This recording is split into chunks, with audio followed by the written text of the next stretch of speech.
Good afternoon, everyone. Today we will start next topic, temperate grasslands. Okay, temperate grasslands.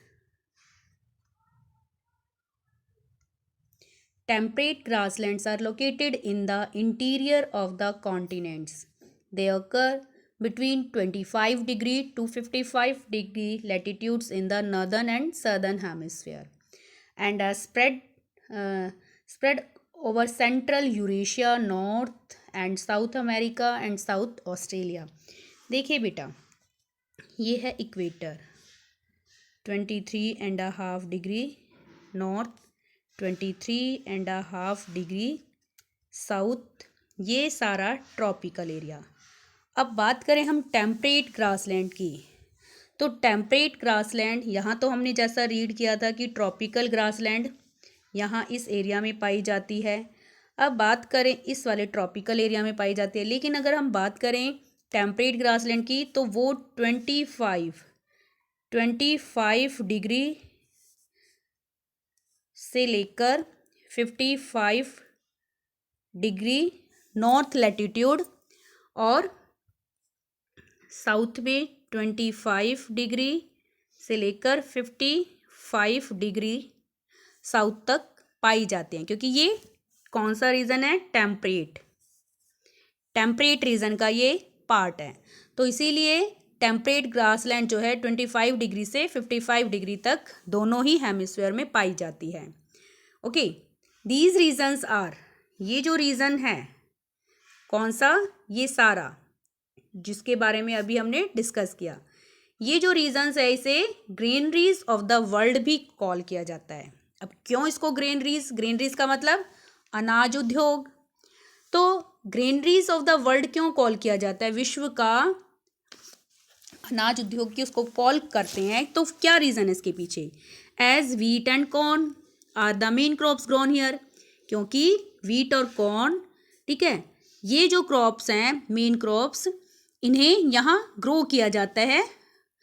The rainfall in this area is not sufficient for the growth of trees, इस area में जो rainfall होता है वो trees की growth के लिए sufficient नहीं होता, इसीलिए यहाँ शॉर्ट ग्रासेस ग्रो करती हैं। ठीक है, the grasses here is very healthy, temperate region के अंदर जो ग्रास ग्रो करती है वो बहुत ही हेल्दी होती है, ग्रीन और न्यूट्रिशियस होती है। दस इस प्रकार majorly use for cattle rearing, और जो ये ग्रासलैंड हैं ये कैटल रियरिंग के लिए भी, पशुओं को पालने के लिए भी यहाँ इसको यूज़ किया जाता है। अब जो ग्रासलैंड्स हैं उन्हें डिफरेंट कॉन्टिनेंट में डिफरेंट नेम से जाना जाता है। ऑस्ट्रेलिया में टेम्परेट ग्रासलैंड को डाउन्स कॉल किया जाता है, सेंट्रल एशिया और यूरेशिया में स्टेपीज कॉल किया जाता है, नॉर्थ अमेरिका में प्रेरीज कॉल किया जाता है, साउथ अमेरिका में पम्पास कॉल किया जाता है और साउथ अफ्रीका में वेल्ड्स के नाम से इसको जाना जाता है। Temperate grasslands are home to a variety of animals like antelopes, temperate grasslands की अगर हम बात करें तो ये बहुत सारी वाइल्ड लाइफ का होम है, यहाँ बहुत सारी डिफरेंट वैरायटी पाई जाती हैं वाइल्ड लाइफ की, जिसमें एंटीलोप्स आते हैं, horses, giraffe, rabbits, wild asses. Downs in Australia shelter marsupials like kangaroo and flightless birds like emu. देखिए बेटा, ऑस्ट्रेलिया की जो डाउन्स ग्रासलैंड एरिया है ये किसका शेल्टर है, मतलब किसके रहने का स्थान है, मार्सुपियल्स का।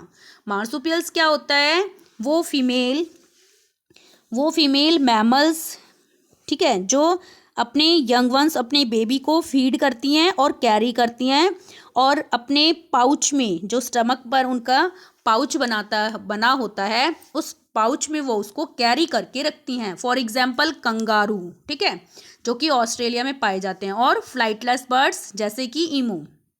ठीक है, नेक्स्ट थर्ड जो नेचुरल वेजिटेशन की टाइप आती है वो है श्रब्स। फर्स्ट हमने रीड किया था फॉरेस्ट, सेकंड हमने रीड किया ग्रासलैंड्स, थर्ड आता है shrubs. Okay, Shrubs are small bushy plants which can grow in extremely hot and cold area. Shrubs जो है वो स्मॉल साइज के बुशी मतलब झाड़ीदार गुच्छेदार जैसे झाड़ीदार वाला प्लांट्स होता है, विच कैन ग्रो इन, जो कि बहुत ही हॉट या कोल्ड एरिया में ग्रो करते हैं। एक्सट्रीमली का मतलब बहुत ज़्यादा हॉट हो या बहुत ज़्यादा कोल्ड हो, ऐसे एरिया में। They do not require much water for survival.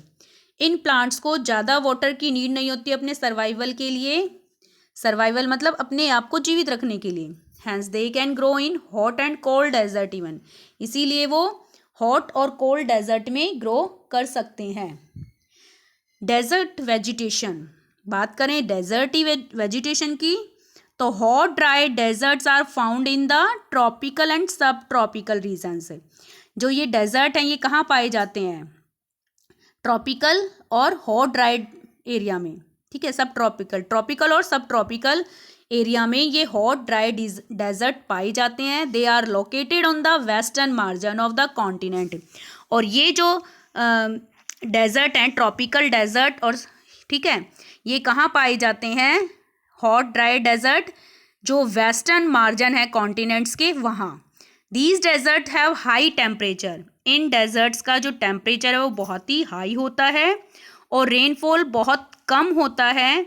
Extremely low का मतलब बहुत कम रेनफॉल, ना के बराबर। Therefore short thorny bushes are found here, इसीलिए यहाँ पर शॉर्ट साइज की थॉर्नी कांटेदार झाड़ियाँ पाई जाती हैं। ओके, तो बेटा जो डेजर्टी एरिया है वहाँ पर जो प्लांट्स पाए जाते हैं, श्रब्स पाए जाते हैं, उनमें ज़्यादा लीव्स होने के बजाय उनमें थिक स्टेम होता है, उनका मोटा तना होता है, लंबी लॉन्ग रूट्स होती हैं, वैक्स कॉटेड लीव होती हैं, और जो कुछ लीव्स होती भी हैं जिन प्लांट्स पर, तो वो वैक्स कॉटेड होती हैं, मतलब चिकनी मोटी लीव्स होती हैं और उन पर थॉर्न्स होते हैं, कांटे होते हैं। ये सभी किस लिए होते हैं? ताकि मॉइस्चर को कम होने से वो रोक सकें, ठीक है। मतलब अगर लीव्स ज़्यादा होंगी, ठीक है, और वैक्सी कोट नहीं होगा, तो जो भी मॉइस्चर होगा ट्री के अंदर वो इवेपोरेट होकर ड्राई हो जाएगा, ठीक है। तो इसीलिए ये जो स्टेम है थिक होता है, मोटा होता है, और लीव्स वैक्स कोटेड होती हैं, ताकि वो ऐसे एटमॉस्फेयर के साथ, ऐसे क्लाइमेट के साथ अपने आप को सर्वाइव कर सके, ठीक है, बचाकर रख सके। They have adapted themselves to hot and dry climate of the desert. यहाँ पर पाई जाने वाली जो काइंड्स हैं वो है date palm, cactus and thorny bushes are commonly found in this region. इसीलिए आपने देखा होगा जो कैक्टस होते हैं उनके ऊपर मोटा स्टेम होता है और इस तरह से थॉर्न कांटे से लगे होते हैं, ठीक है। तो ये इसीलिए होता है बेटा, ताकि वो अपने आप को इस हर्श कंडीशंस के अंदर बचा कर रख सके। The desert vegetation is mainly found in northern Africa, जो कि जहाँ पर सहारा डेजर्ट है, सर्दर्न अफ्रीका जहाँ कालाहारी डेजर्ट है, चिले अटाकामा डेजर्ट है जहाँ, south western Australia, Arabian peninsula and the great Indian desert, Thar desert, ठीक है। इन सभी डेजर्ट में ये थॉर्नी बुशेस पाई जाती हैं। यहाँ पर जो वाइल्ड लाइफ पाई जाती है डेजर्ट में वो camels, hares, rodents, desert foxes, hyenas, snakes, lizards और डिफरेंट टाइप्स के इंसेक्ट्स पाए जाते हैं। ओके, नेक्स्ट आती है tundra type vegetation around the north pole. ये देखिए बेटा, ये इक्वेटर, ये नॉर्थ पोल और ये साउथ पोल। यहाँ नॉर्थ पोल के अराउंड और यूरेशिया मतलब यूरोप और एशिया का वो पार्ट जहाँ ये दोनों मिलते हैं, तो यूरेशिया में एंड नॉर्थ अमेरिका में ये टुंड्रा वेजिटेशन पाई जाती है। टुंड्रा वेजिटेशन में जो विंटर्स होती हैं वो लॉन्ग होती हैं और कोल्ड होती हैं, ठीक है, जबकि समर जो है वो शॉर्ट होती हैं और कूल होती हैं। सिंस द रीज़न, इसीलिए यहाँ का जो क्लाइमेट है वो ड्राई होता है। It is also known as the cold polar desert, इसीलिए इसको कोल्ड पोलर डेजर्ट भी कॉल किया जाता है। It is a treeless area, ये ट्रीलेस एरिया है क्योंकि यहाँ की जो क्लाइमेटिक कंडीशन है वो बहुत ही हार्श है, बहुत कठोर सख्त है। Very few plants grow here, इसीलिए यहाँ की क्लाइमेटिक कंडीशन बहुत ही रैश है, मतलब हार्ड है। जिसकी वजह से एक्सट्रीमली यहाँ पर कोल्ड होता है, जिसकी वजह से प्लांट ग्रो नहीं कर पाते और बहुत ही शॉर्ट प्लांट होते हैं. Even the trees found in the beds of, यहाँ पर जो थोड़ी बहुत वेजिटेशन मिलती भी है तो वो स्ट्रीम्स और लेक्स के बेड्स पर, मतलब जो उनकी सतह होती है वहाँ पर मिलती हैं, लेक और स्ट्रीम्स की. Shrubs which grow here are mosses. यहाँ जो शब्स देखने को मिलते हैं वो मॉसेज एंड लाइकेंस हैं, और कुछ ड्वार्फ वेराइटीज़ भी मिलती हैं, जैसा कि यहाँ पिक्चर में देख सकते हो टुंड्रा वेजिटेशन को. The wildlife of tundra region consist of animals which have thick fur और layers of fat to conserve the body heat and enable them to survive in the severe cold. देखिए wildlife जो यहाँ tundra region में हमें देखने को मिलती है, उसमें जो एनिमल्स मिलते हैं उनकी जो बॉडी है उस पर थिक फर होते हैं, मतलब घने फर होते हैं, और जो उनकी फैट होती है, जो चमड़ी होती है वो बहुत मोटी होती है, ताकि वो उन्हें हीट प्रोवाइड करती रहे और उनकी बॉडी को गर्म रखे. इतने कोल्ड क्लाइमेटिक कंडीशंस में वो उनको प्रोटेक्ट करके रखती है. The main animals found in this region are reindeer, musk, ox, polar dogs, foxes, wolves, seals, walruses etcetera. Okay, अब बात करें नेक्स्ट टॉपिक की, endangered wildlife. Endangered wildlife, ठीक है, मीन्स वो वाइल्ड लाइफ जो ख़त्म हो चुकी हैं या ख़त्म होने की स्टेज पर हैं. Today many wild animal and plant species have become endangered species and some of them are on the verge of extinctions because. देखिए कुछ ऐसी वाइल्ड लाइफ और प्लांट स्पीशीज़ हमें देखने को मिलती है, एनिमल और प्लांट की, जो ख़त्म हो चुकी हैं, और कुछ ऐसी हैं जो ख़त्म होने की बिल्कुल स्टेज पर खड़ी हैं. ठीक है, अगर हमने उन्हें नहीं प्रोटेक्ट किया, हमने उन्हें नहीं बचाया, तो वो आने वाले टाइम पीरियड में ख़त्म हो जाएंगी. ठीक है, और हमारी फ्यूचर जनरेशन को वो चीज़ें देखने को नहीं मिलेंगी. Because man has constantly change the environment. ये सब क्यों हुआ ऐसा कि वो ख़त्म होने की स्टेज पर पहुंच गई या कुछ ख़त्म भी हो गए? क्योंकि मैन जो था, मनुष्य, उसने अपनी नीड को पूरा करने के लिए एनवायरनमेंट को चेंज किया. अब वो कौन सी नीड थी उसकी? शिकार करने के लिए, कई बार शौक के तौर पर शिकार करते हैं. ठीक है, तो हंटिंग हो गया, पॉचिंग, डेफॉरेस्टेशन हो गया, लार्ज स्केल पर फॉरेस्ट को कट करना. ठीक है, फार्मिंग के लिए, माइनिंग के लिए, पेस्ट्रोलिज्म के लिए, लम्बरिंग, इंडस्ट्रियलाइजेशंस, अर्बनाइजेशंस, इन सभी एक्टिविटीज़ के लिए ह्यूमन ने फॉरेस्ट एरिया को कट कर दिया और लैंड को ह्यूमन यूज़ के लिए अवेलेबल करा दिया.